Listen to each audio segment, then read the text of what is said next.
Alright, Dean CJ Formaran here at sa short video na to, pag-usapan naman natin ano ang ibig sabihin ng walkthrough test or tinatawag din sa practice na test of one audit procedures.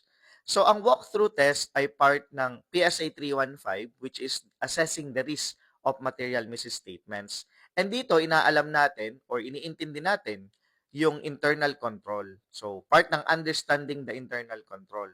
Kasi, hindi nga enough during the planning stage, yung alamin natin yung about the business, just a mere inquiry or nagtatanong lang tayo. So, kailangan nating makita yung workflow. Kaya nga ang tawag ay walkthrough. So, we know walkthrough tayo dun sa mga processes. So, for example, sa cash receipts, sa cash disbursement, sa payroll. So, we know walkthrough tayo. And ang tawag nga sa kanya or bakit siya tinatawag na test of one? Kasi sa practice, pumipili ng isang document, susundan kung paano nagsimula, paano ni-record, paano na-post, and paano siya nagre-reflect sa financial statements. Kaya nga ang tawag sa kanya ay walkthrough. Yan. So, para maintindihan talaga natin yung flow ng transaction. And also, ang purpose ng walkthrough is to understand or to know whether may present ba talaga or may presence ba talaga ng internal control doon. Baka naman kasi wala.